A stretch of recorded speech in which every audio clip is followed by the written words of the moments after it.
Yeah. Okay.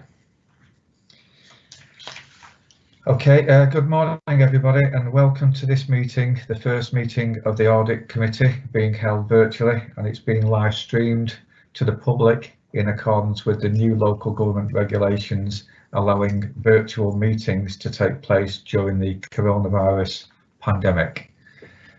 So first of all, as I say, welcome, and the first substantive item on the agenda is to appoint a chair and deputy chair of the GMCA Audit Committee. So may I first of all invite nominations for the chair.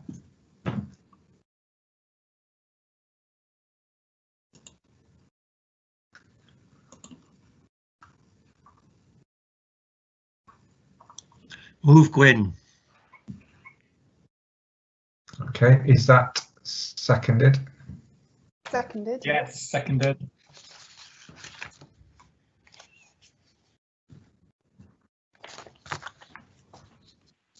And can I invite nominations for a deputy of the Audit Committee, please?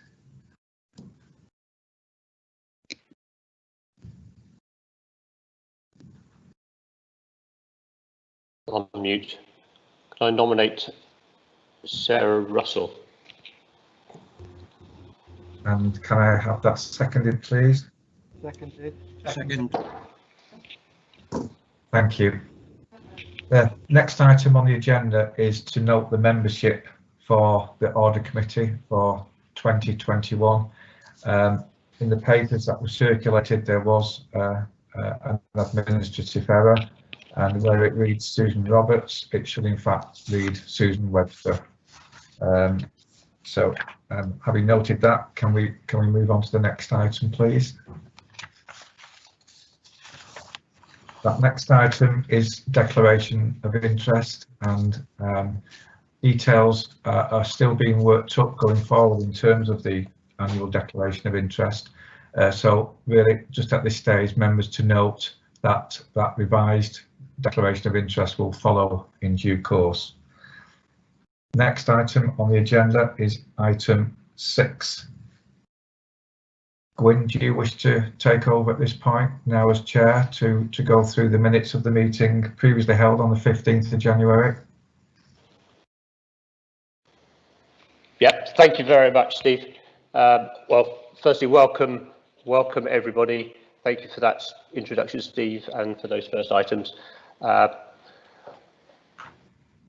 This is very interesting times we live in. Trying to chair a meeting for the first time through this technology. Fingers crossed that it will go smoothly throughout the meeting. Welcome to those who are viewing online. If there are members of the public and the press out there, I can't see it at the moment, but it will be a first for this audit committee since no one attends in person when we have our meetings in Manchester. I believe there's 4 people attending that way, so you're welcome. I hope you enjoy it, and I'm sure I'll get a prompt to say who's left because they've been over interested by the quality of what's going on. So I think it's right that I should say thank you very much to the officers of the GMCA who've worked throughout the pandemic to make sure that the organisation has been resilient and has continued fulfilling its statutory functions and going well beyond its normal remit in organising a response to the COVID pandemic. Areas such as housing the homeless and supplying PPE across Greater Manchester was undertaken in super quick time and has been a benchmark for local authorities. Having said that, let's get back to our business of going through the agenda. I'm just now finding the right document here to go through it. Apologies for my IT handling skills. So the agenda, the minutes of our meeting on the 21st of January, which seems like a lifetime ago. It's interesting to look at what we were discussing then as if nothing was about to happen. I'd just like to move that we accept that as a true record of the meeting. Is that agreed? And thank you. I've got nods, thumbs up and agreement. So thank you very much for that. In terms of matters arising from those minutes, I think that everything that was flagged up is largely covered off during the rest of the agenda. And I've got some items, I think, on the risk register that we'll just need to come on to when we hit that hit that agenda item.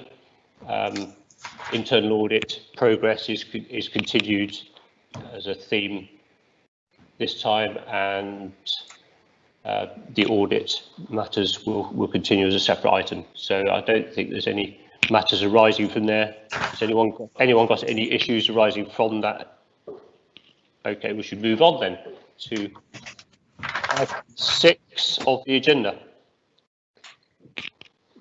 So item 6 is to note the joint audit panel minutes from the 15th of January. The joint audit panel, for those who are outside the organisation, is the police audit panel, looking at this joint between the chief constable and the PCC. So I've read through those and I note them. Does anyone have any questions or issues concerning the police panel's report?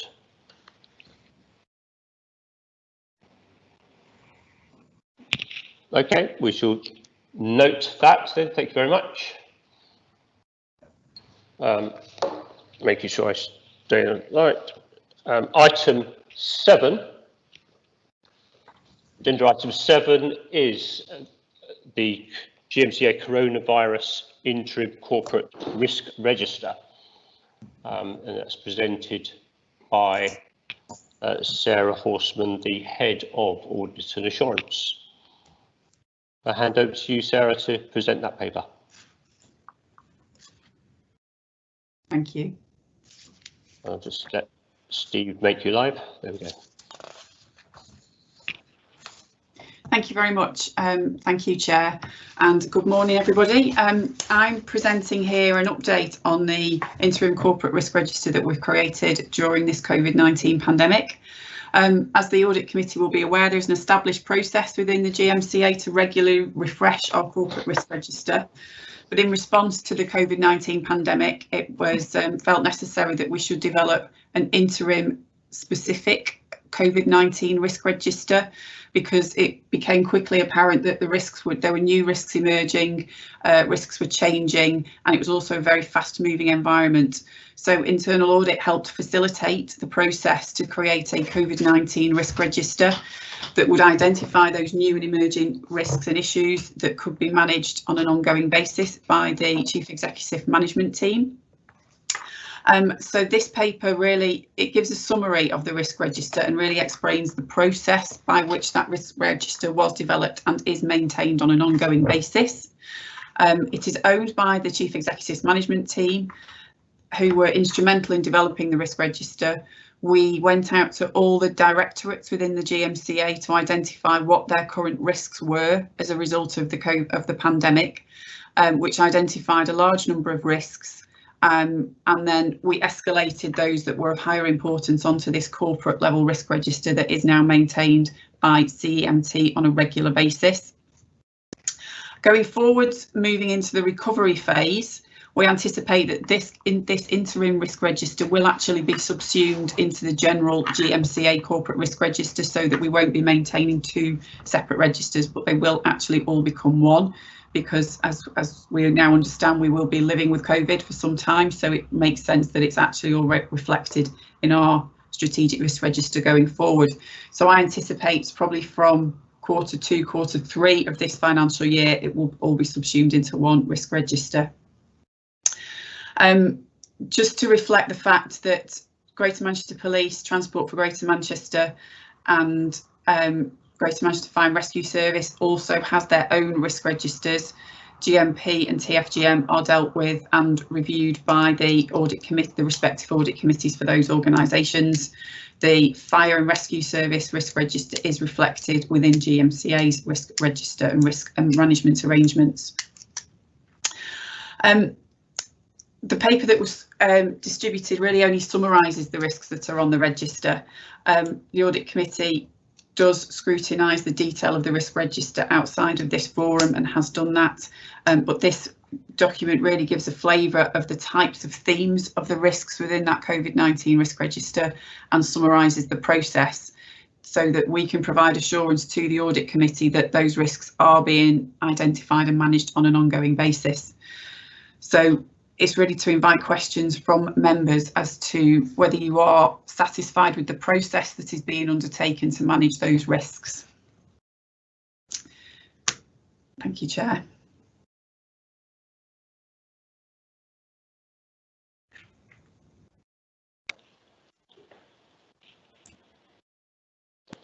Okay, well, thank you, Sarah, for that.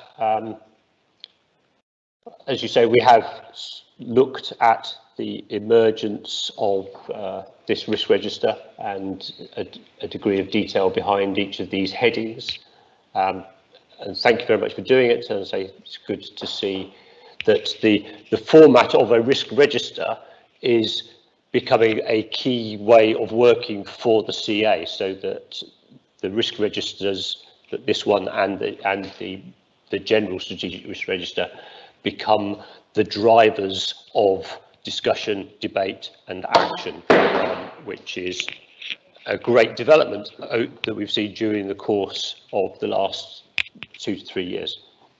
So thank you for doing that. It's good to see that risk is driving that agenda forward.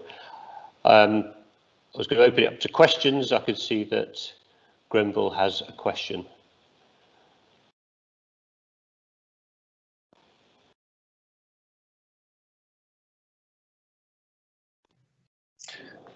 Good morning, everybody. Grenville Page, independent member of the Audit Committee.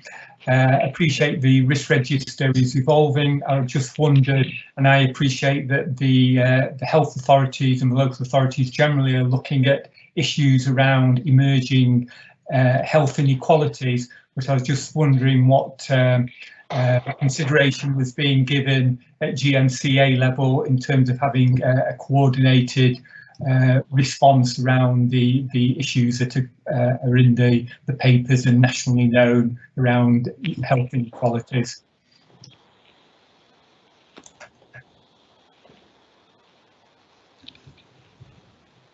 I'm not sure who's best to respond to that. I haven't got anyone looking obviously volunteering, so I'll hand over to Steve Wilson, the Treasurer. Yeah, thanks, Chair. It's a really good question from Grenville. I think in the CA meetings last week, this was certainly raised and was a key topic of conversation around how we respond to the immediate crisis, but also across all phases of the crisis, the immediate response, the living with COVID and the building back better, to make sure that we have an inclusive and a recovery that's fair for all. I think it's worth reflecting. So it's absolutely is on that agenda and is picked up in the key work streams. I think it's worth us just reflecting whether there is a risk that we fail to do that, and that's a risk that should be captured on this risk register. So we'll take that away and consider that it is absolutely there at the heart of the plans, but obviously it is a risk to consider. Thank you, Steve. Do I have any more questions on that? And I think, Grenville, your point really highlights not just, I think, the health inequalities, but we see educational inequalities across the country coming out of this current crisis, and there's a lot of work across all local authorities and all areas of government to try to address those, and I'm sure that the position that Greater Manchester has in terms of, apparently my camera's not switched on. Oh, sorry, someone else. The inequalities that we're seeing across the board. Fortunately, Greater Manchester CA does have a role in pulling together health delivery agencies and can play a strong role in addressing those issues. Do you have any more questions from the members on that? I think therefore we note its contents, and I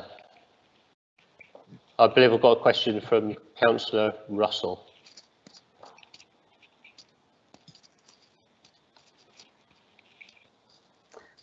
Good afternoon. I think the summary information that's been provided is relatively scant, and I think it's really important that in future we either make the full risk register public, or we make it clear that we're not under Part B and the reasons for that. So I think there's an important transparency point there. I also think connected to that, it'd be really helpful to see it alongside the normal corporate risk register, so that we can read across between the two documents. I understand there's a plan to integrate the two documents in due course, and I'm sure that's helpful. That things like there were workforce risks already on that risk register, so examining those in the light of COVID would be relevant and would inform the conversation that I think we probably should be having. Thank you.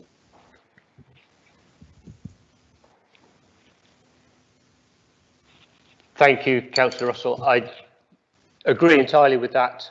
I think the reason for putting it forward in a summary form at the moment was speed and novelty, and we will definitely make sure that going forward, the two things are integrated to make sure that the management of COVID risk and the management of risk are not seen as different things within the CA, and to make sure that our scrutiny of them is treated the same way, and that public scrutiny can be executed as well.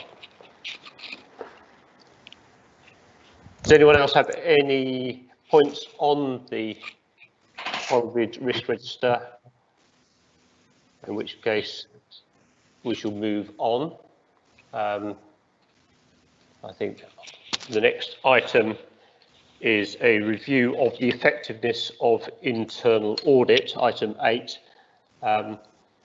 There is a second paper associated with this that was not issued at the time of the other papers. I'm not sure if that's yet on the public website, because it only came to me this morning, and I'm sure it will go up on the public website very quickly if it hasn't done so already. So I'll hand over to Sarah Horstmann again to take us through the review of. Is this Sarah or is it Steve? If I just pick it up initially and then invite Sarah to add anything. Okay, so I'll give it to Steve Wilson, the Treasurer. So thank you very much, Chair.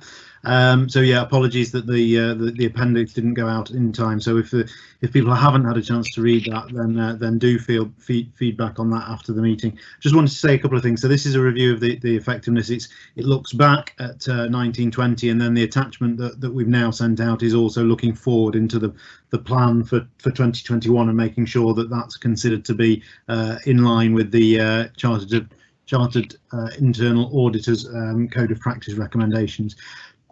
I won't go through in detail, but just in terms of the looking back, it does highlight some of the issues that we faced during 1920 around the capacity in the audit team, and this will also be part of the discussion we have later around the head of internal audit opinion for the year. So I don't think anything that's contained in here comes as a surprise, but it does recognise that there has been a capacity issue during the year into internal audit, both in terms of the initial service provided by Manchester City Council, and then once we in-house that service in terms of the delays in recruiting to that.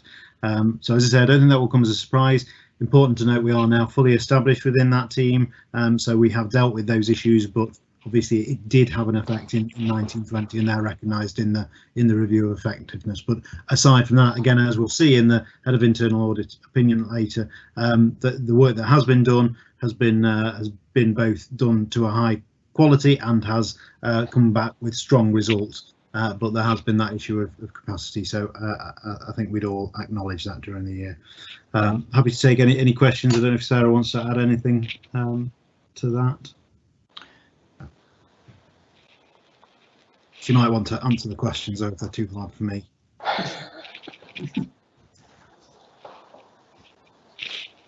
Thank you, Steve.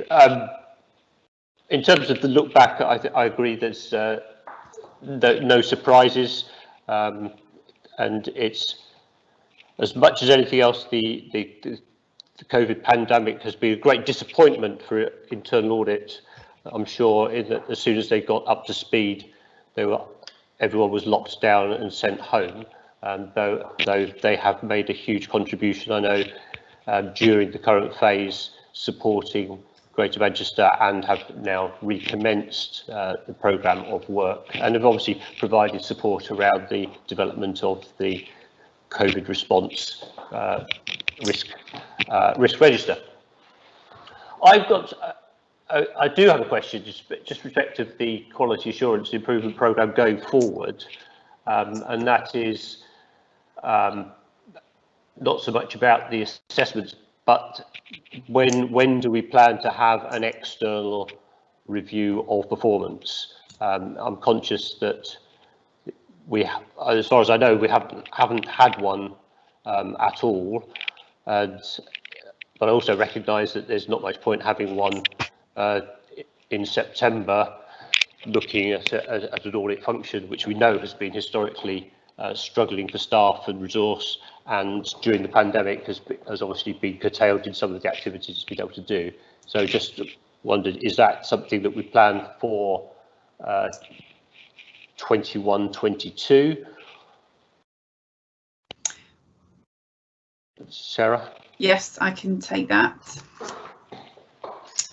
Thank you, Chair. Yes, and indeed, the guidance is that an external quality assessment of internal audit should be undertaken every 5 years. We haven't had one because of the only recently taking the service in-house. I think in reality, in order for an external organisation to do that assessment, they need some evidence on which to base their conclusions. So personally, I would recommend we do it when we have the established team and we have undertaken some work that they can look back on and assess the quality of.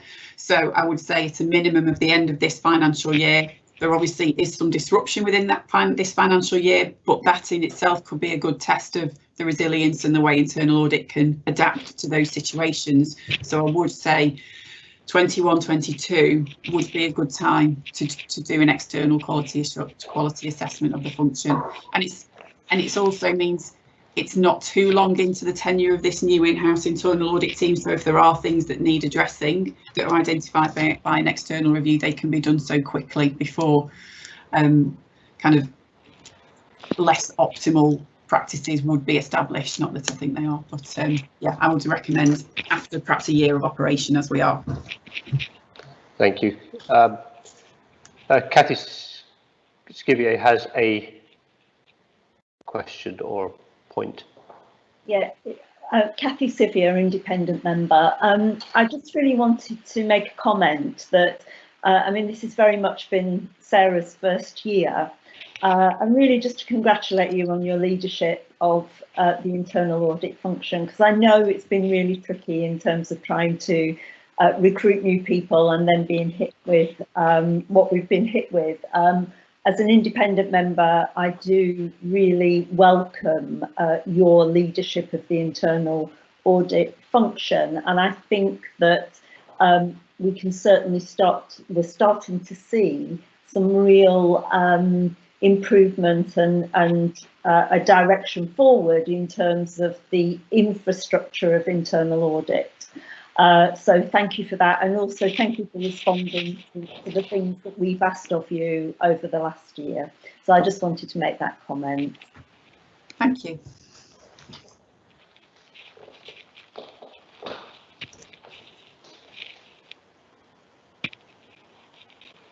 Yeah, thanks very much, Kathy. I see general nods of assent as you said that. I think Sarah has had an amazing impact on the organisation, and has been very persuasive in keeping Damien in tow as well to carry on delivering the service so well. Does anyone else have any questions or points on that? I think your proposal, I've seen in terms of a review during next financial year as being a good idea. I think it does have the advantages and benefits that you say. It will have something to look at, and you haven't gone too far down the road if there's some tweaks on the rudder that you just need to make it even better.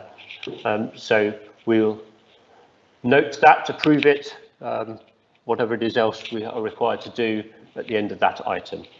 Thank you both, Steve and Sarah, for that. Next we move to item 9, the annual report on whistleblowing referrals. And I think that one is directed straight into Sarah's court.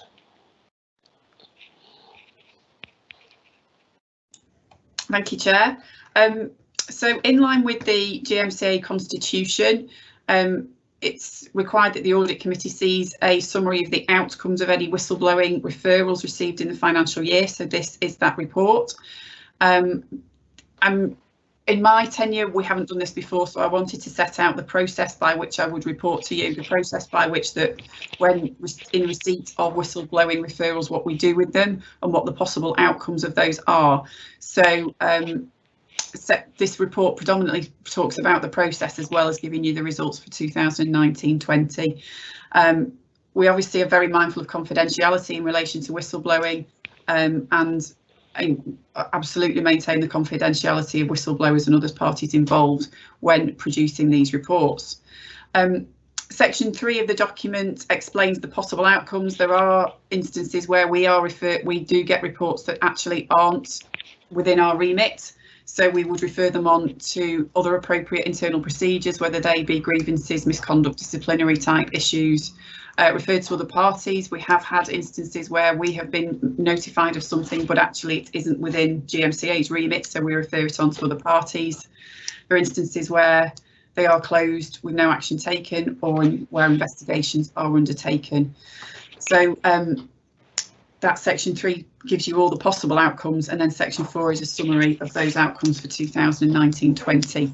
And you will see of the 4 referrals received, 2 were in relation to other internal procedures, 1 was referred to another party, and 1 was where an investigation was completed with organisational actions. So no actions were taken against any individuals in that, but there were a number of organisational actions resulting from it. And that's all really on that report. Yes. Well, thank you very much. I think I quite liked the fact that there was so little, but enough to make it look like it's working. Yeah. Which is good. So yeah, out of that 4-page report, there's 1 paragraph on actual findings. So. Thank you. It's good to see it is working. I don't have any questions on that. Does anyone else on the committee? I've got 2 hands up, so I've got a question from Councillor Russell first, and then we'll go to Grenville Page. Thank you, Chair. Actually, I have to admit, less of a fan of the absence of detail, because I find it quite difficult to tell from this really very much tool. I quite understand the importance of maintaining confidentiality. I'm an employment lawyer, so don't think that I have a lackadaisical attitude towards that at all whatsoever, because I absolutely do not. But we have a Part B process for a reason, and even within that Part B process, I would understand there might still be things that you wouldn't necessarily want to say, but I think it could have been deployed to greater effect than what we have here. I find it quite difficult to.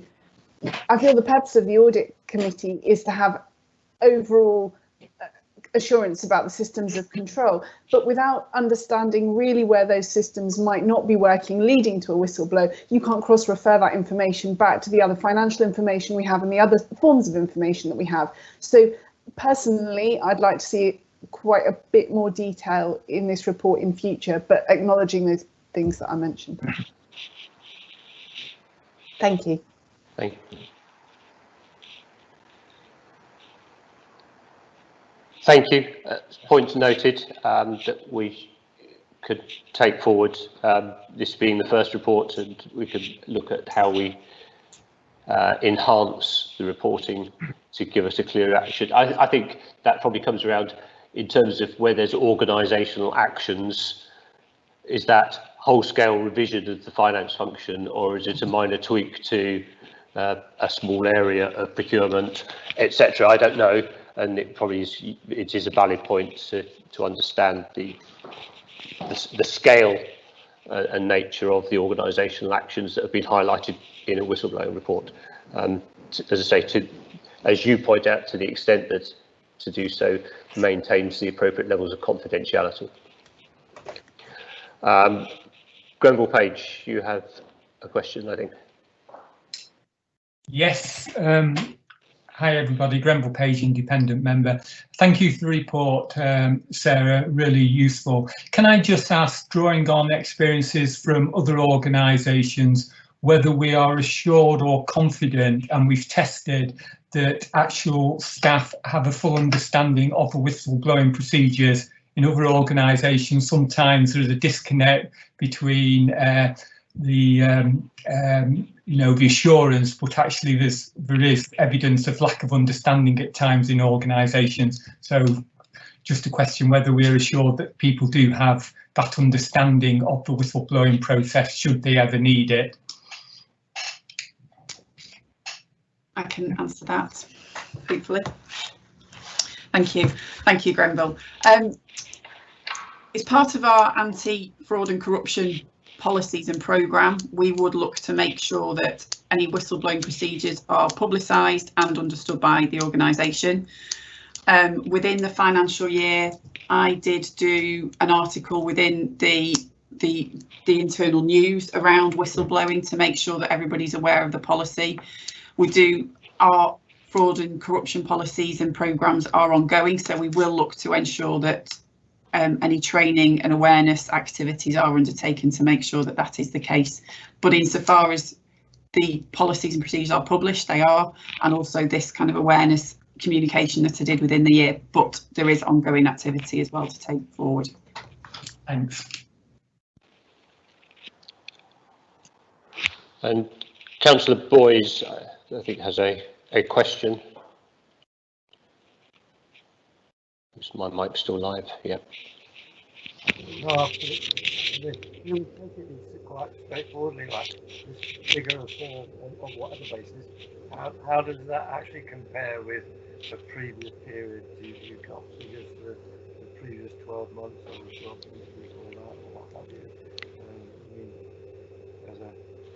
it's very difficult with small numbers to spot any sort of trend, but do you actually have the figures to hand?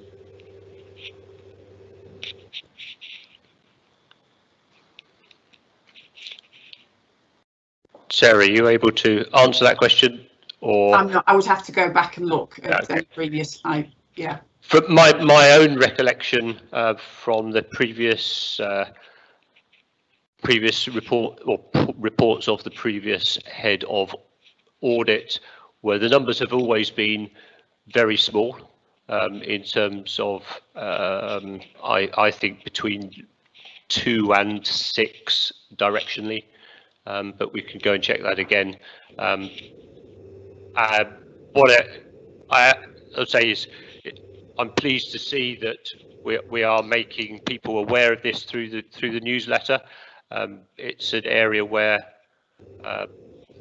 all local authorities and all entities need to be strong on their policies and to make sure that things that are raised get dealt with properly. And a systematic programme of awareness for whistleblowing, fraud, etc. Is really important.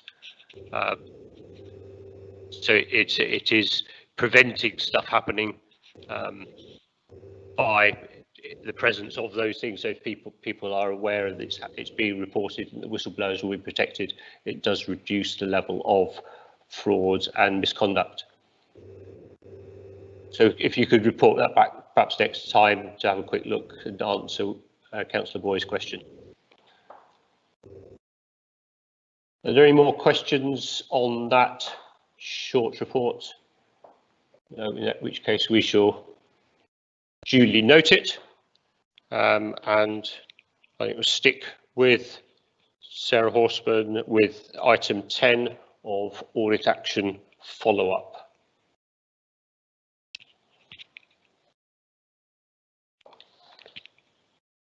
But you will need to unmute yourself, Sarah. Thank you. The audit, item 10 talks about the audit action tracking process. Section 1 of that report talks about the latest position as reported by management at the end of Q1 of this year. It reports their updates on the action tracking process, which is whereby management go out to all the previous audit action owners and ask for an update on actions. And that will be the format that you have been familiar with in the past in terms of reporting audit actions.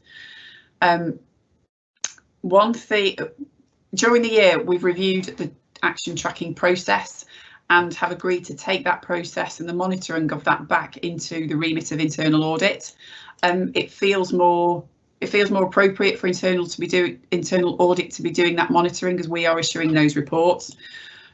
Notwithstanding the fact it's management's responsibility to implement the actions that they have agreed to, but it feels more appropriate for us to then follow up the implementation of those actions and test the validity of the assertions that those actions have been implemented. So section 2 of the report explains our revised process for audit action tracking and explains the granularity of the reporting that we propose to bring to Audit Committee from this quarter onwards, so that you will be able to see by each audit how many audit actions have been raised, how many have been implemented, how many are overdue or in progress, for example. The overall audit action implementation rate, so we're suggesting a key performance indicator of 85% of audit actions being implemented within the agreed timescales. So we will report to you progress against that KPI. 85% in my experience is quite a high target, but I think we should aim high and see where it is. It's currently resting at about 72%, so it's not a million miles away, but I think it's important to agree that we aim for an 85% implementation on time. And also we will focus on the implementation rate of the different severity of audit findings, because some will have higher risk audit findings compared to others, so we want to make sure that appropriate prioritisation is being placed on those higher risk audit findings when they're being implemented. So that's really a proposal of how we would like to take this going forwards. In terms of the current status, you will see that management have reported not many overdue in relation to audits, but some overdue items in relation to grant audits. I would like to bring this back as a kind of a clear picture at the end of our first quarter of looking at audit actions to give you an independently validated view of the status of audit actions, because my suspicion is that with some of the grant actions, it's just that we didn't get to, or management didn't get a response to the progress of those actions, as opposed to them having said they hadn't been implemented. So I think it'd be important at the next meeting, if we implement this new process, to bring to you a kind of a line in the sand. This is where we are with all historic audit actions to take forward, and we can identify any areas of particular focus from them. So I'd be interested to hear your thoughts on the revised process and whether you're happy with that approach.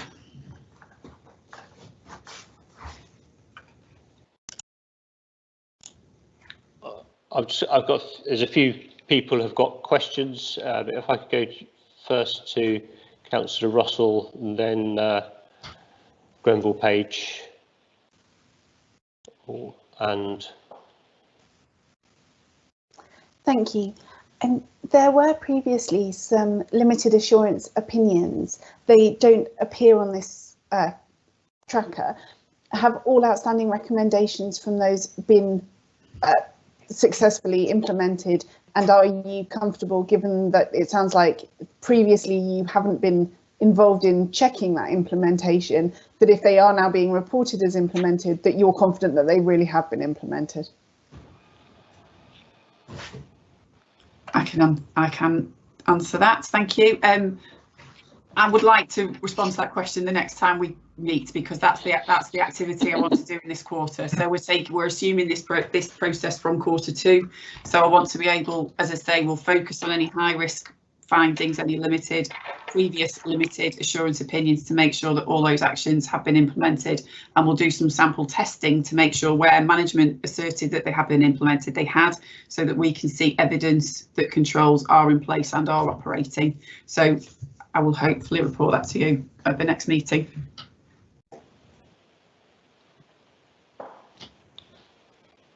Thank you. Grenville?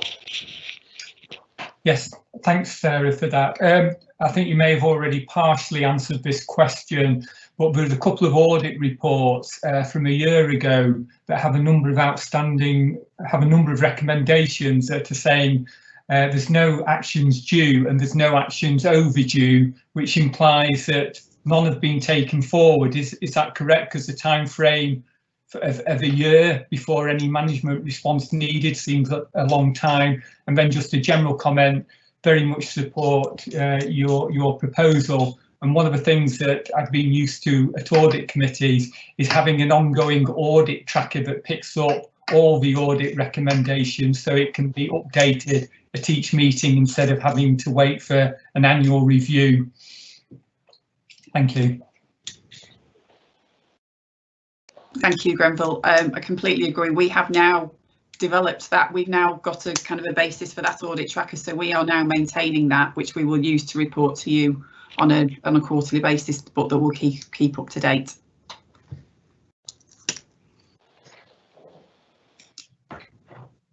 Thank you. I suppose my only point comes around the 85% KPI on implementation. I don't disagree with that, but what I would like to see, I think, is, and I would hope that the officers and the chief executives such like would also like to see, which is a critical recommendation implementation rate of something closer to 100%. And with, to make sure that those things are actually done within the relevant time scale, and that what we don't see is 85% is all the easy wins, but not dealing with the hard and important stuff. So making sure that we have that skew in the response, in the follow-up as well, to make sure that we're dealing with the most important things with the highest priority. I think looking at the process, it's one of those things that has flip-flopped between management and internal audit to do the follow-ups, and certainly at a time in the past under the previous head of audit and assurance within the authority, the responsibility went across to management, largely as a resource issue, that if the understaffed internal audit team spent their time chasing management for follow-up actions, they weren't actually doing any new audit work. So I fully understand why it needs to be validated by internal audit, and it's good now that you have the resources to be able to bring that back within your control.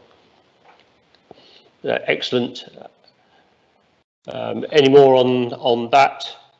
So I think seeing some graphical reports, pretty colours, just it's good to. This is sort of been black and white, but if you're looking at graphs showing what's done and what isn't done, what's critical and what's not critical, it really lends itself to a sort of a snapshot where we can see whether things are in control or out of control.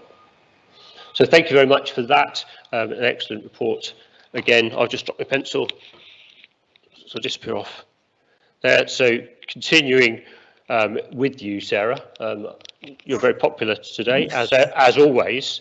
The audit annual opinion for the last financial year. Thank you, Chair. Yes, so the internal audit opinion for 2019-20 is presented here.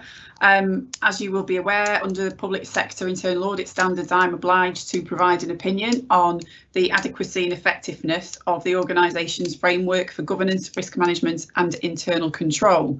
So this report sets out the scope of my opinion and the basis of that opinion. In terms of the scope, my opinion is based predominantly on the work we undertook in 2019-20, which included the risk-based audit plan, any assurance we provided over grants, implementation of previous audit actions, the work undertaken by any other external sources, and obviously the quality and the performance of the internal audit service during that year.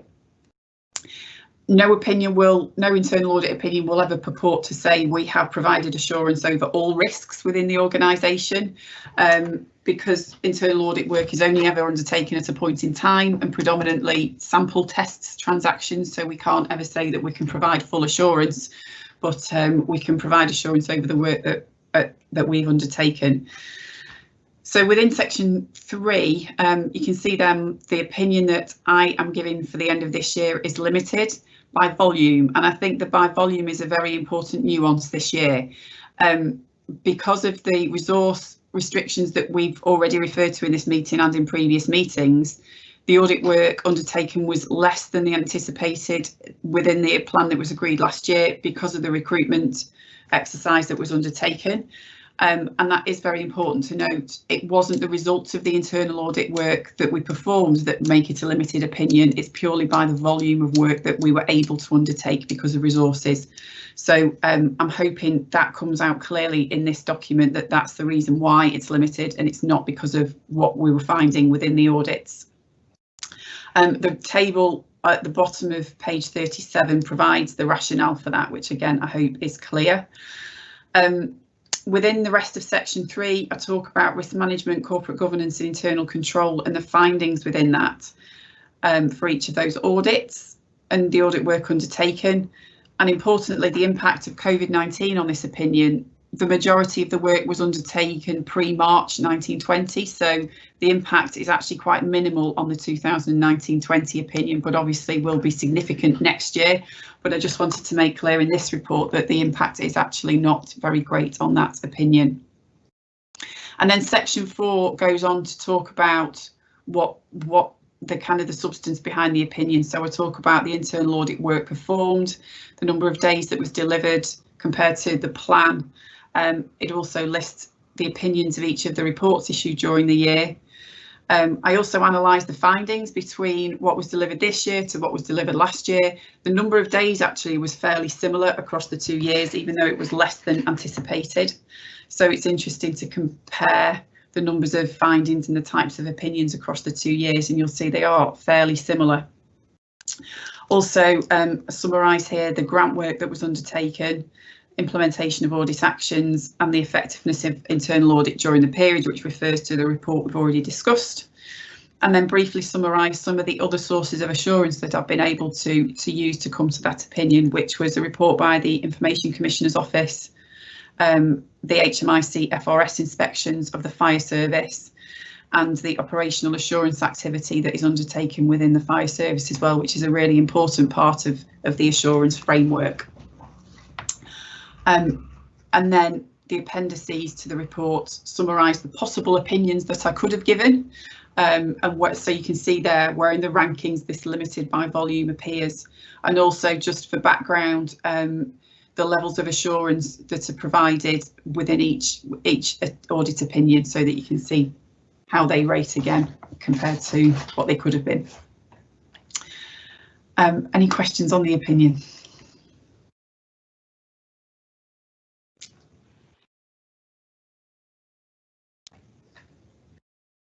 I've got hands up from Councillor Russell, and did I see yours as well, Kathy? I'll take Councillor Russell first.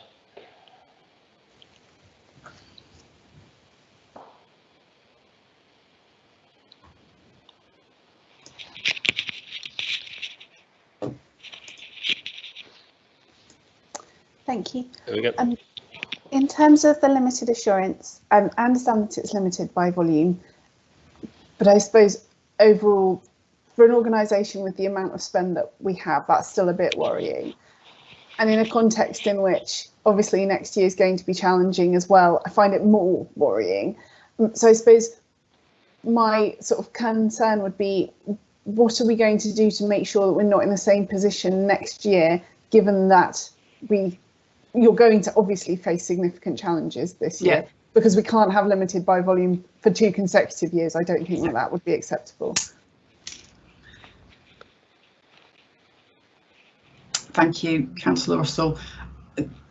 By the nature of the fact we now have a fully resourced team, I shouldn't be in that position next year. There obviously will be an impact on the plan, which I know we talk about in the next paper, of the pandemic, but it's not a case that all audit work has stopped during this period. We have still been undertaking that. So by the nature of me now having the resources that we anticipated within the full team, we shouldn't be in a position where we're limited by volume next year. Thank you very much. Yep, thank you. I think it's worth pointing out for all readers that there is a change to the classification of how assurance is given on individual reports, from a substantial moderate to a positive and reasonable basis. And that's just a change in terminology through internal audit standards to give people perhaps a clearer view as to what assurance can give in terms of making one comfortable over the underlying systems. And I think that's quite a neat way of doing it. And thank you for trying to realign your reports in that way. So that's been useful. It's good to see that there are no limited assurance reports this year, which in the past there has been due to the evolution of the CA's activities, which has caused an issue in the past. I think looking at is something for us to look forward to in the emergent internal audit plan, as we come on to that, is to how the current year and going forward gets to a higher level of assurance than we have had historically from internal audit. And particularly, I can't remember, we do need to look at the very size and scale of the operations and where the money is spent as to where we seek the assurance. I'm conscious that we've looked in the past at areas such as the use of corporate credit cards and the likes, which account for a very small amount of spend, whereas we have capital programs running for many years into the future, which, if our controls now over those are not fantastic, will cause huge financial, have the capacity to cause huge financial losses and reputational impacts, etc. So make sure, perhaps when we come to looking at these areas and in the reporting of the reports, both in the report themselves and then in the summaries at audit committees, we look at the scale of what's impacted by the work we've done, to give everyone that confidence that we are covering the big issues that we need to. Sometimes in risk management we're good at putting out the little trackside fires, but not noticing the train crash about to happen, because we're distracted by the little lines like trackside fires. So thank you for that. We were all expecting to have this level of assurance, and you flagged that up to us in previous meetings due to the resources issues. So thank you, and thank you again to internal audit for delivering what they have been able to do during this difficult time with the lack of resources.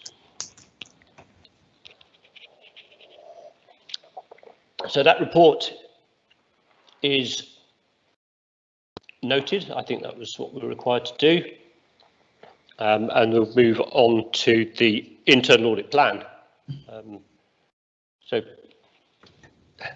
Sarah, again. Thank you. Okay, so this is the looking ahead, whereas we've just been looking backwards. So this is looking forward to the current financial year and the internal audit plan that we propose for this year. This paper sets through a bit of a story so far, really, in terms of internal audit planning. We've established a fairly robust internal audit planning approach now, which is shown at the top of page 52 in the pack.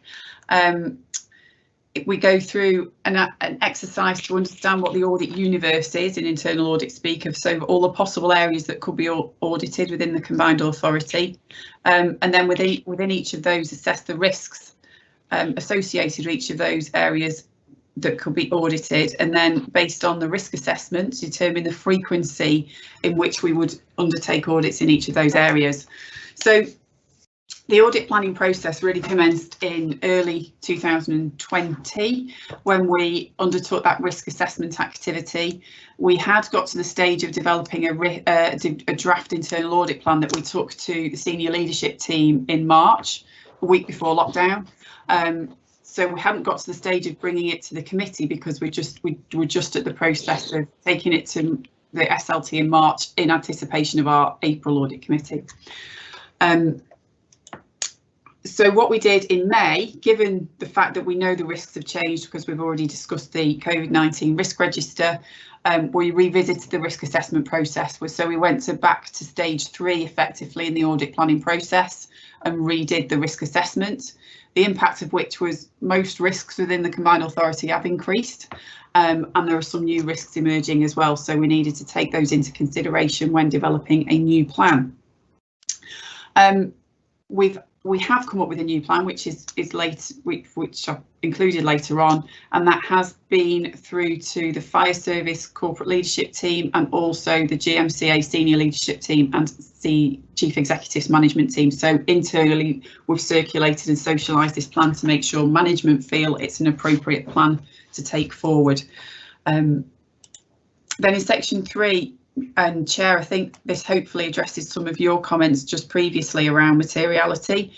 One of this section 3 sets out the basis on which we undertake the risk assessment, and the top one of those is the materiality of the activity being undertaken.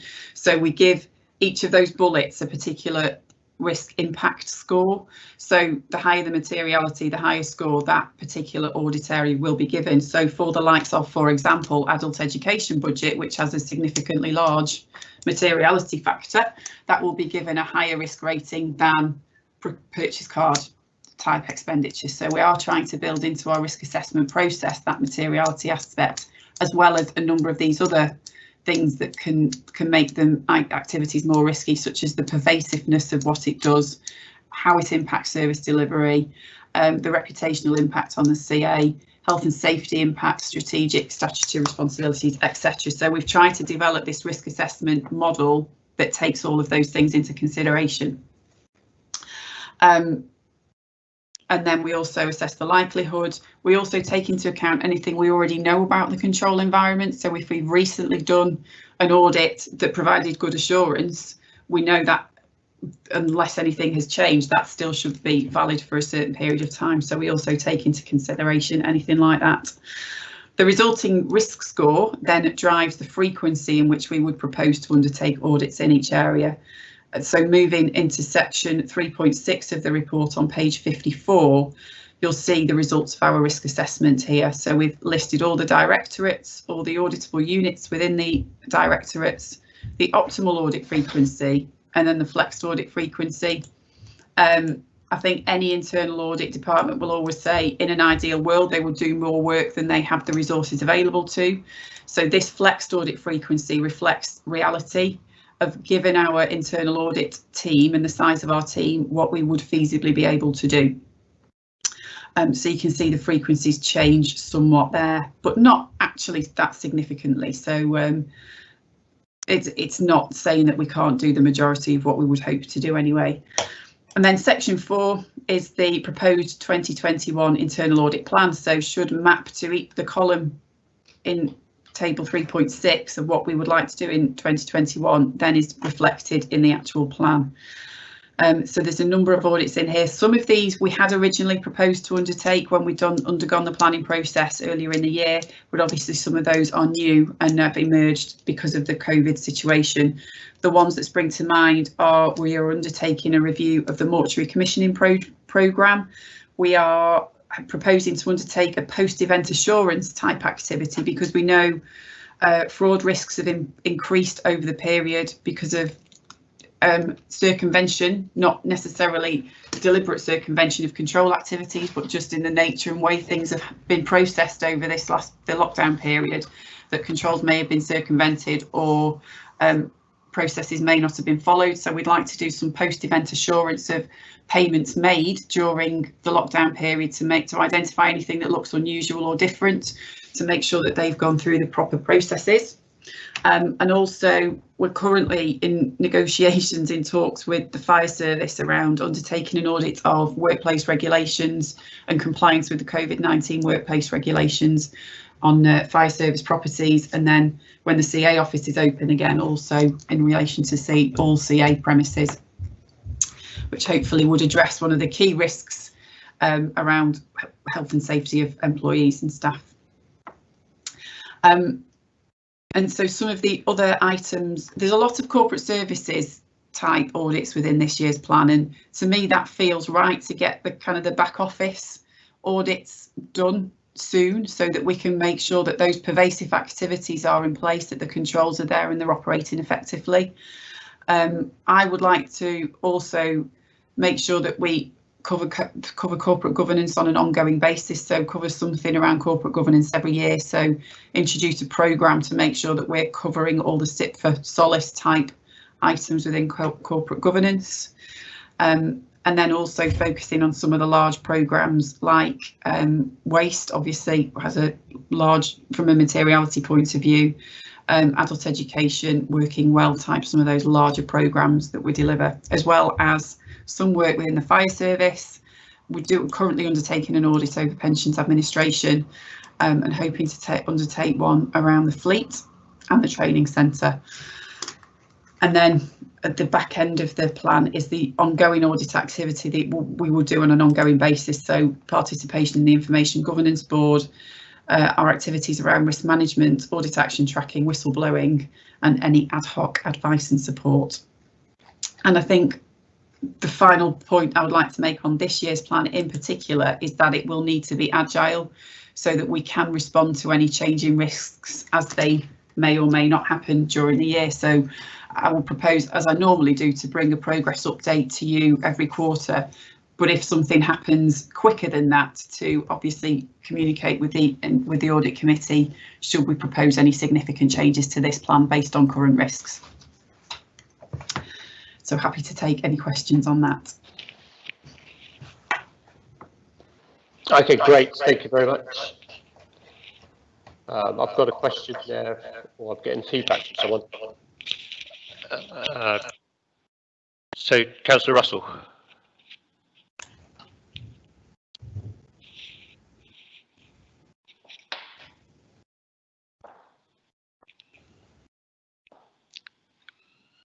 Sorry, can we go across the? Oh, we can. In terms of the way it's been structured, it looks like it's been quite departmentally focused. I wondered whether there was anything more thematic. So things like dealing with homelessness is a huge public priority, and the Bed Every Night scheme. So whether there's anything about that, because I'd say that if that's not functioning well, there's high risk to individuals' health and well-being. And also things like Operation Augusta, again, important work. I don't know whether there's anything in that that needs to be reviewed. It may be that there isn't, but I just wanted to ask the question. And then things like the Better Bus programme, again, very, bus reform, very big, very high profile, potentially very high risk if it's not done properly. There's been consistent ongoing problems with insufficient staffing in the organisation. That comes up on the risk register time after time after time. So whether there's anything about that from an HR perspective. essentially, how does this relate to our key risks?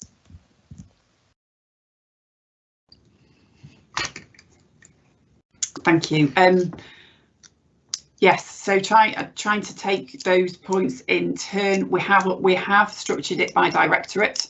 Internally within the combined authority, that is the way it is organised going forward. So there are different ways to cut the audit universe effectively. We have chosen this. Well, we have tried to build in cross-cutting activities such as capital grants, commissioning and contract management. So some of those activities that do cut across all functions, but completely take your point around some of the mayoral activities like a bed every night, and to make sure that they are picked up.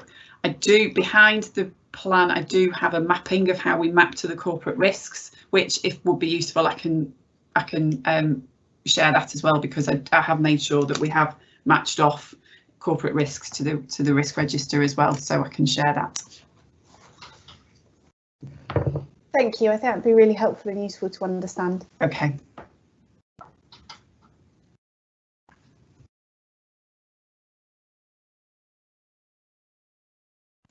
Gwen, you're muted. I'm muted. Grenville's got a question. Yeah. Sarah, thanks very much for that. Two questions. In terms of doing your assumption about the audit and also linking into the risk register, and apologies if I haven't seen it, only joined in January, is there transparency and understanding about the lines of defence, the first lines of defence and second lines of defence in the organisation, across the functions and risks?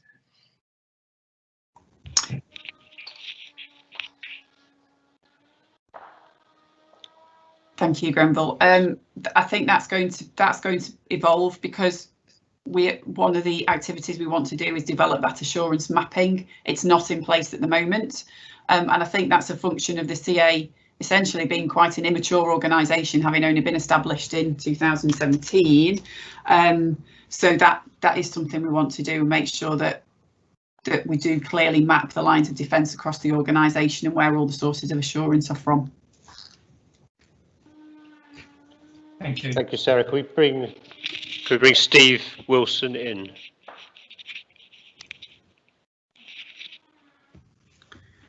Thanks, Chair. I was just going to echo what Sarah said there, and Grenville, I don't think that is understood as clearly as it should be, and I think it's a combination, as Sarah says, of the maturity of the organisation. Also, the sort of unique structure in the organisation makes it less easy to map those three lines of defence. But it's certainly, since I've started, it's something I've been clear on, that we need to make sure we do that, and we understand that the organisation as a whole understands where that frontline defence comes in, what is the role of the governance structure, including the CA meeting itself, and what's the role of audit within that process. Thank you. Thanks, Steve.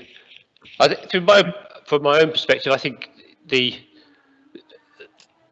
plan looks directionally like the right sort of thing. Obviously, it's when you get down into the detail of what the individual audits cover, it determines whether you get the coverage and the assurance over the whole operation. And so, at the moment, what appears on here, I think answering Councillor Russell's question earlier, is something that's down as projects.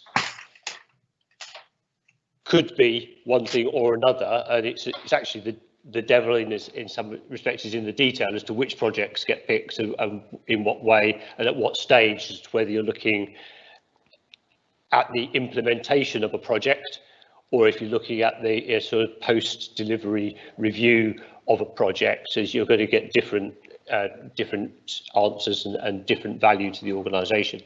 And I think going forward with the resources you now have in place, which are not huge, but they are, but they're there, is to make sure that internal audit has a seat at the table, generally around the organisation as things are initiated, so that there is that everything that is initiated, be it a project or a strategic initiative or anything else, so that you have a say over what assurance you can give during the initiation of the project, during the execution of the project, and subsequent to the project for lessons learned, etc. And what the owners of projects and initiatives and such like need to do to make themselves auditable. So you build auditability in to the project plans to make sure that there is that rigour around every project that makes it transparent and auditable by you. Okay, is there any? So I've got. Thank you, David. A point to say that the annual governance statement code of corporate governance reviews develop the mapping process between the risk framework and the assurance framework, which I think is very valuable. Does anyone else have any questions or issues on that? I think we just wish you luck in executing that plan. I think it's just we obviously need to keep revisiting the timing of the reviews that are put in here. I do note that anything that is down for every 5 years is every 5 years, but not these 3. Yeah, so it's just a case of maybe saying, let's make sure those sorts of things stay under review to see if any of those things be pulled forwards and make sure that we cover off any critical areas as they evolve. It may be that mayoral or individuals or any other external factors might cause those audits to have to be done earlier. So thank you very much for that. I will say we've noted that, approved it, or whatever it is that is required to be noted. I would like a very short comfort break at this point. So what we'll do, Nicola, is suspend the meeting briefly and come back in just 5 minutes, or 1:05. I'll rattle through the last few items, if that's okay. Could everyone just mute the mics? Thanks very much. Cheers.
You're muted, Gwen. Unmuted now. Welcome back, everybody. Anyone who's not present, just shout now, please. That was all quiet. Let us continue with the meeting. I want to try to rattle through this as quickly as we can to some extent without putting any undue pressure on members of the committee. Sticking on the internal audit theme, our next item up is the internal audit charter, which sets out the frame of terms of reference effectively for the internal audit service we have, and I'll ask Sarah to give a very quick overview and what's changed really between our previous charter and this, because I was hoping that we would eventually endorse it on the basis of what we've read. We go to Sarah Horstmann. Thank you, Chair. Yes, very briefly, this document. If you could unmute again, please. Fairly. Can you hear me? Muted, Sarah. I can hear you, Sarah. Okay. So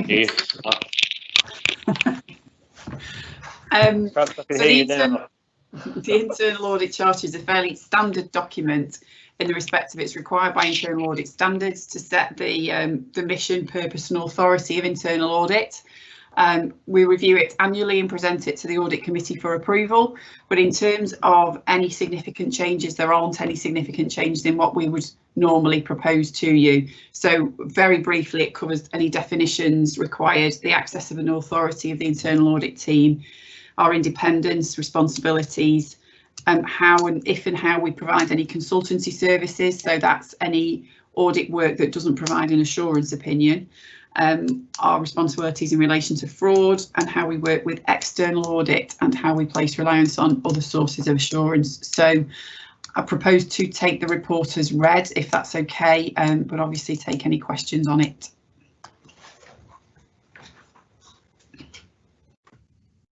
My turn to unmute. Sorry about that. I must remember to put these in if I'm wearing them. Thank you very much. I'd like to take it as read as well. I suppose the question that we'll need to ask ourselves during the year is whether we meet the statutory requirement of the internal audit function being satisfactory going forward. We are in a time where the authority has grown from a standing start over the past 4 years, and the audit function has been playing catch up. As I guess going forwards, the authority is a more stable entity. So far as I'm aware, that there aren't many more new things to come in this year. So looking at whether going forward that the resources we have are able to deliver the effectiveness that we're looking for. So I think that will tie into the ability to looking at the end of this year's assurance report as to whether you are in a position at the end of this year to give us at least a moderate assurance opinion. Would suggest that we're actually getting the coverage and we've got the systems in place that would meet the necessary requirements. Mm-hmm. So does anyone have any points or questions on that? I'll take that. Lots of head shaking, so no. So we will take that as read and note it. So thank you very much for that. And that now is adopted, I guess, formally. Sarah gets a break now. So thank you for all of those reports, as ever. And we go across to the authority's external independent auditors for a report on their audit strategy memorandum. So am I inviting, is it Daniel on this one? It's myself, Chair Mark Dalton. Mark. Could you put your camera on, please, Mark? Oh, I thought it was on, to be fair. It is now. Lovely. So Mark Dalton from Mazars, the external auditors, both last year and this year. So welcome to the Audit Committee again. Thank you, Chair. Over to you. Mark, I'm really sorry I can't send you live, but we can still hear you while Gwyn's live. Okay, thank you. I'll continue on that basis.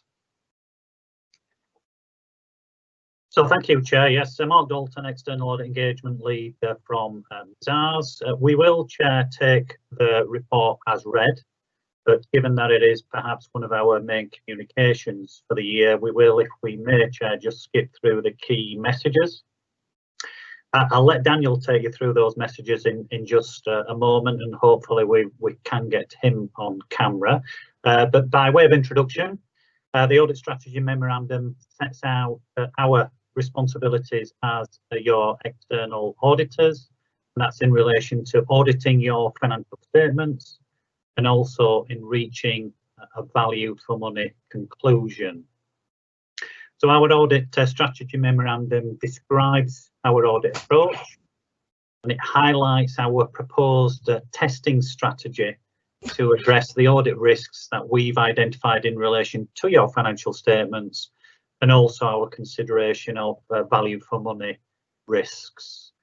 As I said, Daniel will say a little bit more about those risks in just a moment, along with our proposed audit timeline, which has, along with the National Audit and Accounts deadlines, been revised since we issued this document. As I said, Daniel will update you in just a moment on those.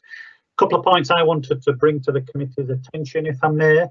In section 6 of the document, that's page 87 of your committee pack, we highlight the audit fees for the 2019-20 audit. At this stage of the audit, they are very much in line with the scaled fees as set by the SAA. However, we will, as we will be doing everywhere else, keep our eye on those fees and the audit work that's required of us in this current audit year, not least recognising the additional work that's required by regulators in relation to the valuation of property, plant and equipment, and also the defined benefit pension liability. Any variations in fee will clearly be discussed with management committee before they are finalised. I'd also like to highlight, if I may, section 7, that's page 87 of your pack, sorry, beg your pardon, page 88, in which we confirm, as you would expect, the independence and objectivity of the audit team. So I'll stop there, Chair, and I'll hand over to Daniel for a little bit more detail. Thank you. Apologies, Daniel. I can't make you live either, so if you'd just like to do the audio. No problem. Daniel Watson, Senior Manager with Mazars. I think what I'll do is I'll just take you through where things have changed since we issued this report, and then happy to take any questions at the end. So page 78 of the report pack sets out the timeline as it was at the point that we issued this report, and members may be aware that there was a subsequent revision by government to the accounts and audit deadline to help both the authorities, staff and audit teams deal with remote working during the process. So the deadline for producing draft accounts is now the end of July, and we've been in regular discussions with the finance team, and they're on track to deliver that time frame. And the timeline for auditing the accounts is by the end of November. And we are currently planning to start our field work in August and complete the work by early to mid-October, which we've discussed with the authorities finance team, and happy that those timeframes are achievable at this stage. Just moving on to page 82 of our report, which is the significant risks. So the majority of these you will have seen in previous years and be used to the sort of work that we do on these. I suppose the areas I wanted to draw to your attention are around valuation of property, plant and equipment, and RICT issued guidance to property valuers around uncertainties in their valuations resulting from a lack of market data due to the COVID pandemic. This is something that we're looking in detail at, and it will require some disclosure in the authority's accounts. But it doesn't prevent us from issuing a true and fair opinion. However, what we may need to do is issue what we call an emphasis of matter paragraph that just draws readers of the accounts' attention to the authority's disclosures in the accounts. And that's something we'll assess as we go through the audit. I know from discussions with the finance team that at least a couple of the authority's valuers are including those paragraphs in their valuation reports. Just over the page on page 83 is the work we plan to do on the authority's defined benefit pension liability. And again, given the COVID pandemic, there's been a lot of market uncertainty at year end. What the finance team are doing to address that is obtaining a more up-to-date actuarial valuation using 12 months actual data, whereas in normal years you tend to use sort of a 10-month estimate grossed up to 12 months. So that ensures that the valuation is as up to date as it possibly can be. I know the finance team have been working on obtaining those revised valuations so that they're available in the draft accounts. I think the only other thing I wanted to bring to your attention was on page 86 around value for money, where at the time we were expecting a decision to be made on bus reform prior to the year end. Obviously that didn't happen, so that risk may now fall into 2020-21, depending on how that progresses. But we have done some work on the processes so far around the work Transport for Greater Manchester did on the authority's behalf and the public consultation, so we can keep committee members up to date, but that work's likely to be concluded in next year's audit. So I didn't really have anything else to add to that. Happy to take any questions. Well, great, thank you very much, Daniel. I've got a question from Grenville, so I'll take that first, and then Sarah.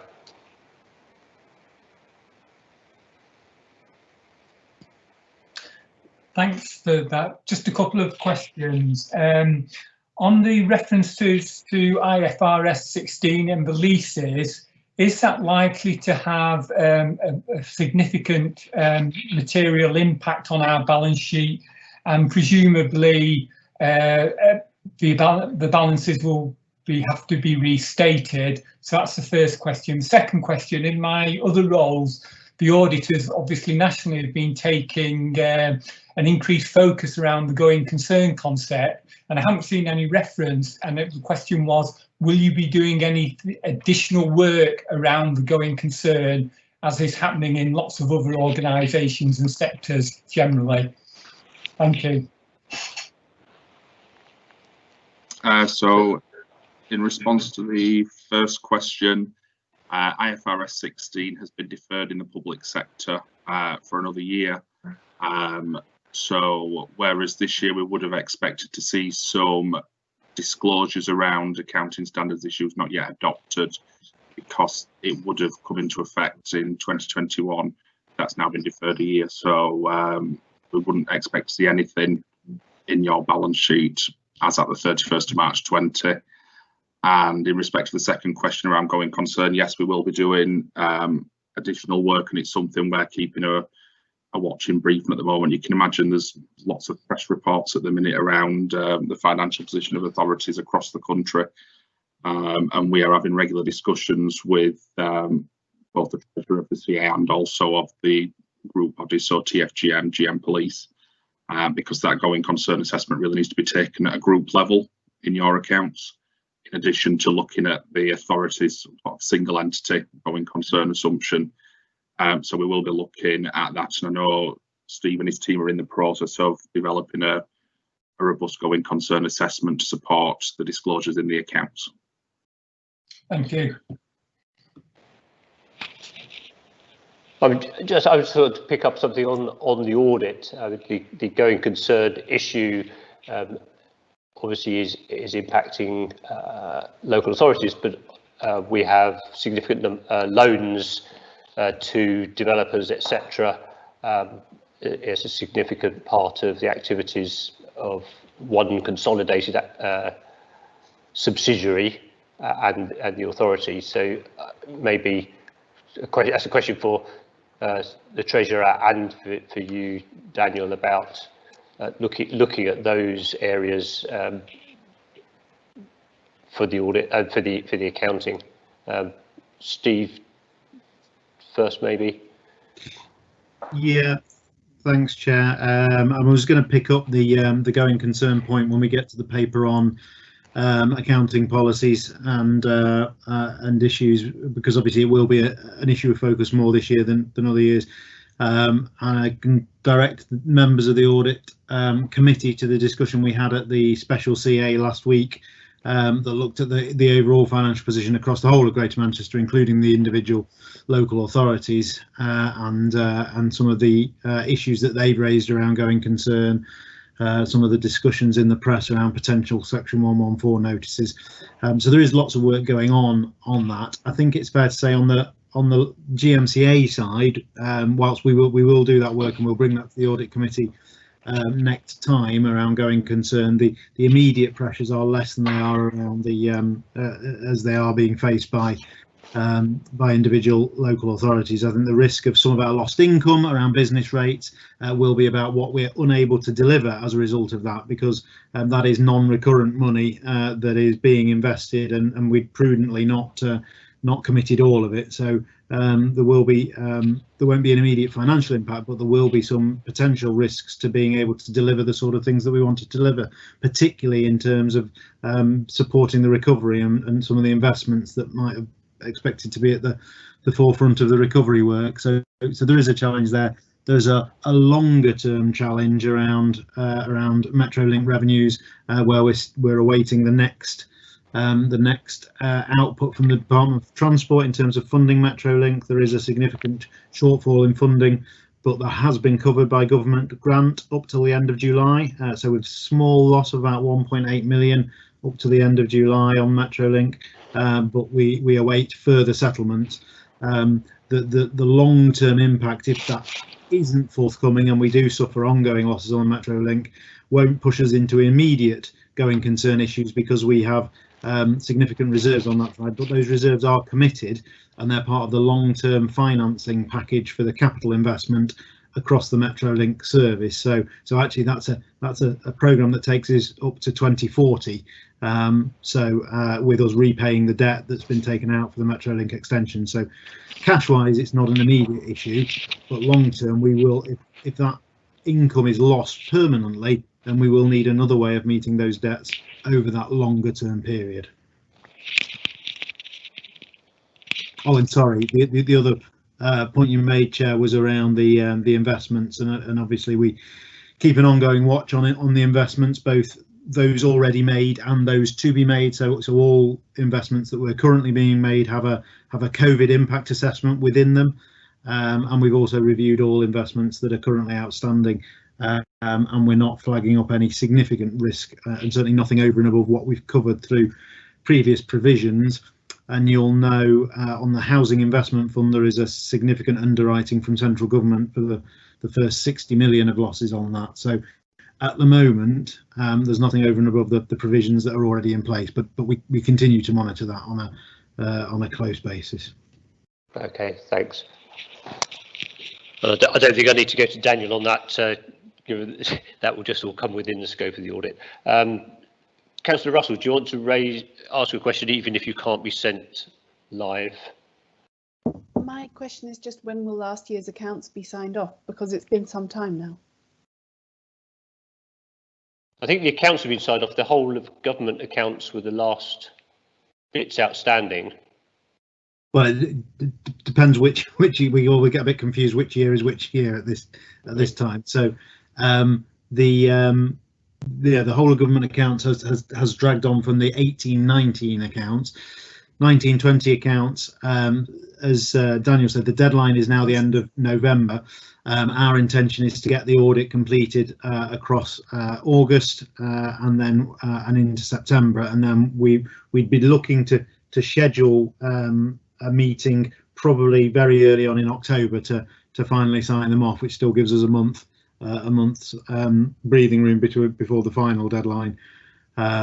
We would just wait to absolutely confirm the timing of the audit, because as you'll appreciate, everyone is all of the intricate jigsaw that Mazars are managing of many different clients' schedules changing means it's one delay can have a knock-on effect. But I think at the moment we're confident that will be the approach.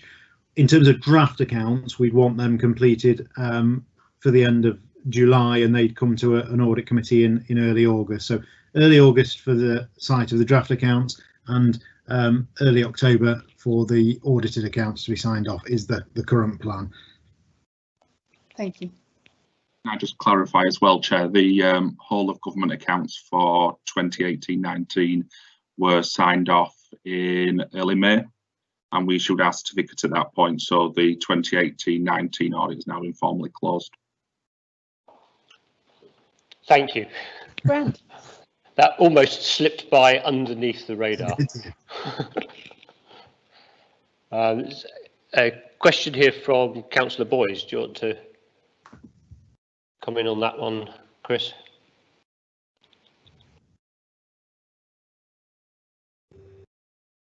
Yeah, it's concerning on the pension fund comment about whether you might require a valuation as at 31st of March as opposed to looking at 31st of December figure. My question is, if you do, will you in the accounts be making a further reference perhaps to the 30th of June figure, because the markets in that period have sort of gone effectively, like, I mean, if you just, I mean, obviously the pension fund depends, I dare say, a lot on gilts, but I mean, just looking at the FTSE, at the end of December it was 7542, at the end of March it was 5671, and as at last night it was 6225. So it's a bit up and down, you know, whether, what I'm really saying is, you know, what sort of real view will you be taking of the investment markets to give you a sensible view of the valuation of that pension fund and input from them as at the 31st of March 2020.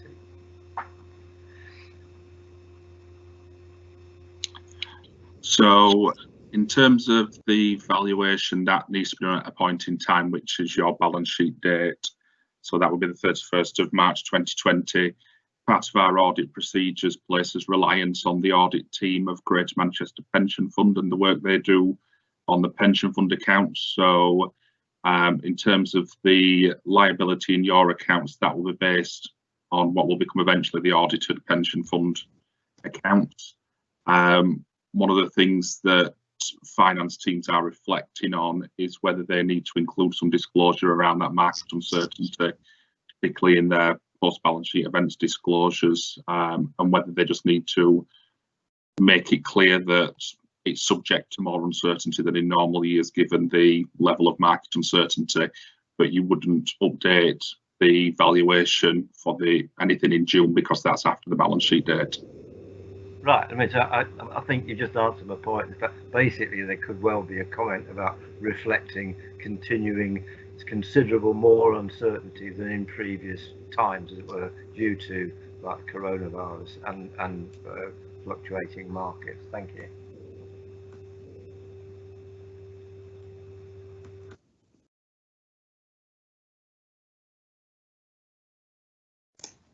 Gwen, you're muted. I'm unmuted. Perhaps by the second meeting I'll be able to do this more consistently. Any more questions on the audit? But thank you very much to both Daniel and Mark for that.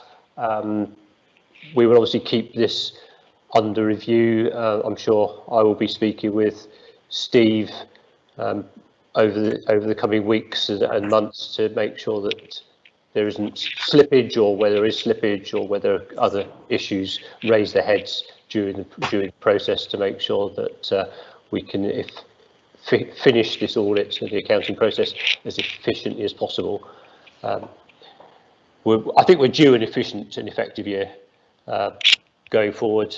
There's always something that puts a spanner in the works, so let's hope that this one goes through smoothly. I would just like, at this point, I think we've probably got a good moment. The National Audit Office has issued some guidance for audit committees that came out last week. I just pointed out to the other members of the committee and pointed out, I raise it so that particularly Steve, Daniel and Mark are aware that if you haven't seen it, it gives audit committees and audit committee chairs loads of questions to ask. So if you get it yourself, you'll know what we're going to ask you next time. So be forewarned is forearmed. But I reference it also to the other members of the audit committee. In fact, I guess that Daniel and Mark already know what's there, given that it's their former colleague that wrote it. And it's a great document. I don't mind if that gets leaked back one way or another, but obviously our loss or an audit partner has become the NAO's gain. But they've issued that guidance. I've had a quick look at it, and it seems quite useful to point us in the right direction. But I think, say, Steve, you ought to make sure you're aware of it so that you know what's coming around the corner. Okay, so we'll move on from Mazars at that point. So thank you both very much indeed for that. Steve, accounting policies and critical judgments, if you don't mind. Yeah, thanks, Chair. I won't go into this paper in any detail, but we'll try and answer questions. It's split between two parts: Appendix A, which is the accounting principles, and Appendix B, which is the critical judgments. The bit I was going to draw out was that issue around going concern, which is always an underlying finance accounting principle, but we've picked up on that already. There's no significant changes in this to what we've seen before, so it's just for people to be aware of. We're not asking you to approve these now, but it's a heads up of what the basis on what the accounts will be constructed on. So when you're asked to pass judgment on the accounts, you will be approving these principles and these critical judgments. So it's just ahead of getting the full detail of the accounts. It's just drawing out some of those key issues. But I wasn't going into any more detail around that unless there's any questions.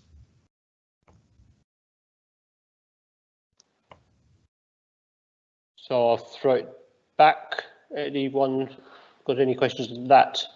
Because I don't. I think they are relatively speaking, straightforward. And I say relatively speaking, in the context of the CA. So where everything's complex. Thank you very much for that. We'll note that and obviously revisit it when we look at the accounts in a future meeting. Which takes us on to the capital strategy paper, which is for us to note and to recommend on to the CA. I'll just scroll through a few pages of my agenda papers. Right. So over to you, Steve, for what you're after from us. Thank you again, Chair. So this is would have come a bit earlier to the original meeting that was scheduled. It was on the back of the Treasury Management Strategy that we approved at the previous meeting, that was then approved at the June meeting. So everything's been a bit delayed around this. So the Audit Committee, when we last met, approved the Treasury Management Strategy. We were then going to look at the Capital Management Strategy. And if you recall, what we planned to do was have a training session around all of this in advance. And there's really three documents that kind of join together. this capital strategy, the capital programme, details of which are picked up in here, but which was in full reported to the February CA meeting, and that Treasury management strategy.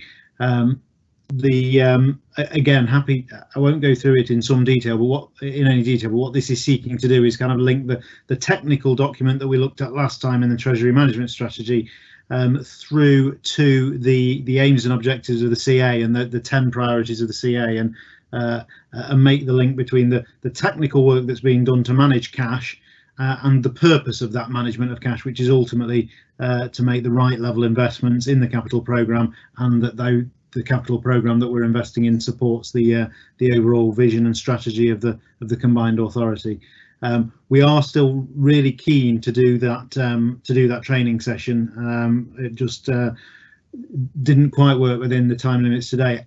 We have spoken to Manchester City Council, who provide that training, and they are able to do that virtually. I think it would lend itself to a session. I don't think we need to wait till we can all physically gather to do that. So I would be really keen to bring that forward in the next month or so, just to dig beneath some of these issues, particularly the stuff that was in the Treasury management strategy. Less so this paper, which is a slightly less technical paper, and as I say, is making the link between the management of cash and the management of the delivery of the priorities. Key thing to reference in this is what we talked about in the Treasury management strategy, which is that overall the combined authority is reasonably cash rich, so we don't have to borrow to meet all of our investment requirements yet, because we're able to optimize the use of our cash holdings and our working balances to make sure that we're not going out and going to the market to borrow money if we don't need to. So we continue to be able to do that, and cash management was one of the risks that a lot of people have flagged up during coronavirus. At the moment, our cash position shows that we've got strong cash balances until at least the start of December, at which point we will need to borrow some money. But actually, that's money that was approved for borrowing 2 to 3 years ago. But actually, because of the way we've been able to manage the overall cash position, we've not had to go to the market to borrow. So it's not that we're making investments at that stage. Actually, it's that we've been able to manage the cash much better than hoped. Partly because of some of the government grants that we get paid in advance of a need, but also just general day-to-day cash management. So strong cash position. We will need to borrow in December, but we'll have had that session on Treasury management, I hope, a long time before December, so we can take through some of the decision making that we'll have to go through when we get to that need to borrow externally at the turn of the calendar year. Happy to take any questions though, and do my best to answer them. Thank you, Steve. As you say, we're looking a little bit piecemeal at the pieces, having looked 6 months ago at the Treasury management.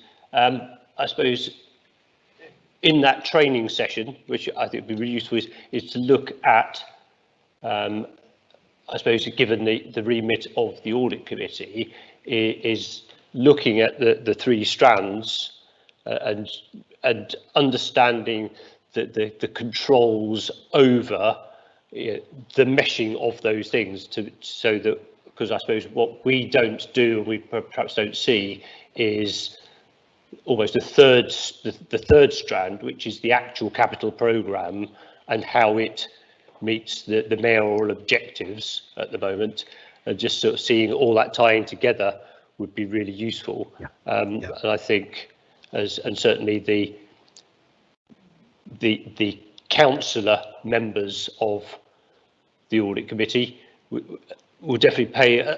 I think there's a lot of interest, on a representative basis, for understanding that those targets are actually being delivered by the capital programme.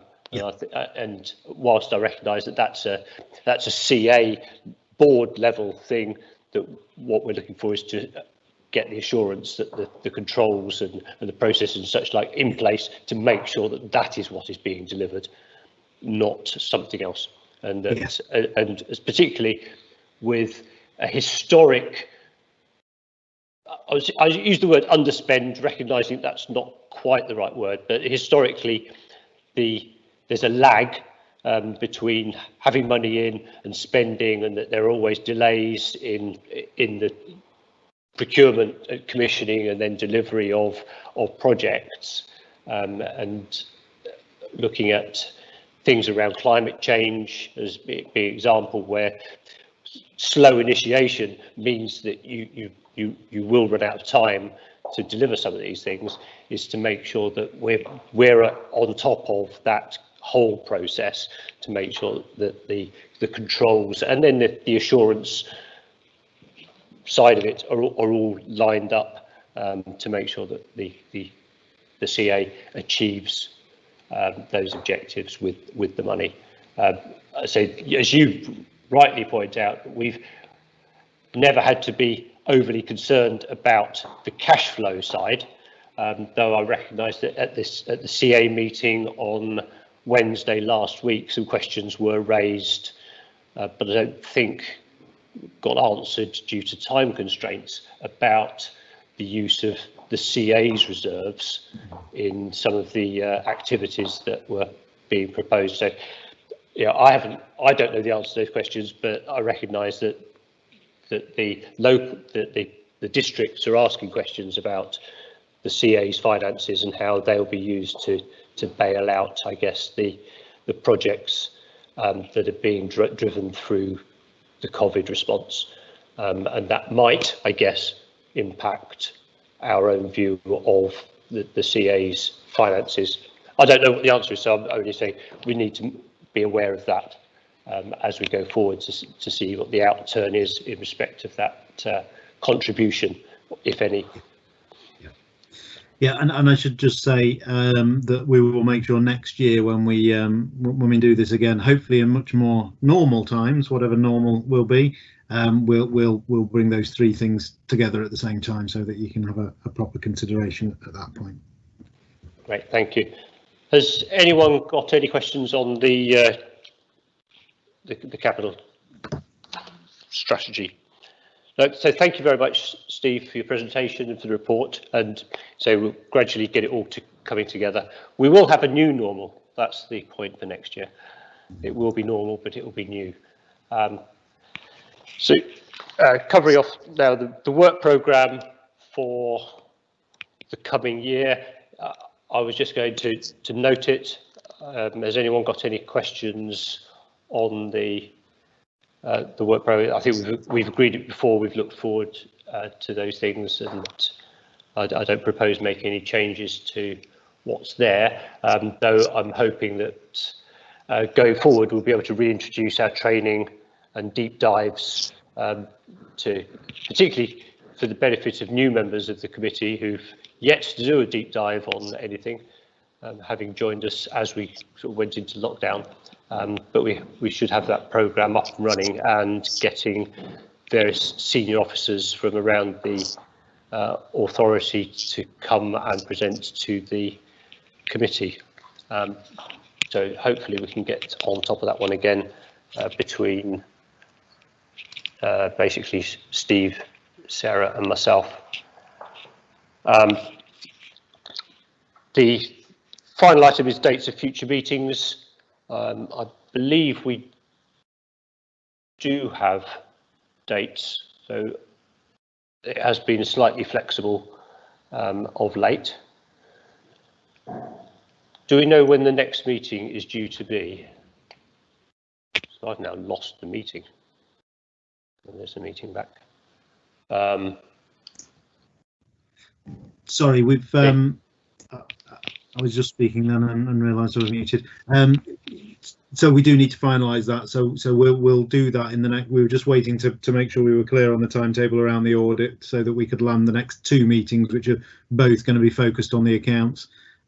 So they will be. We expect first week in August and the first week in October, but we will finalise dates as soon as possible. If there are any, if immediately that gives concerns around annual leave and holidays, do let us know straight away if if you have that information, but we'll follow it up through Steve and Ed. Okay, so we'll just need to look at availability of committee members, particularly in the early August position. Councillor Boyes? Why do I have the 28th of July already in my diary as a meeting date? That may have been a pre-existing meeting. Yeah, I think that is the previous meeting, so we'll just confirm that will be replaced by the August meeting. Thank you. So I think that's a case of looking at the state of preparedness of the accounts and the AGS, and playing around and tweaking according to availability of the committee members. Okay, we'll leave that. So that brings our meeting to a close. Councillor Whitby has to go, which is good timing. Sorry, it's gone a bit later than I anticipated, a bit longer. I think that's partly due to the format of the meeting and such like. Thank you very much for your attendance, for your forbearance, for putting up with me being on mute, etc. Does anyone have any last items, any concerns? So thank you all. Thank you very much indeed to the officers. And I just say keep up the great work. Good luck with the preparation of the accounts, and good luck with the other challenges that we've thrown down to you. Thank you. Anything we need to say, Nicola? Are we all good?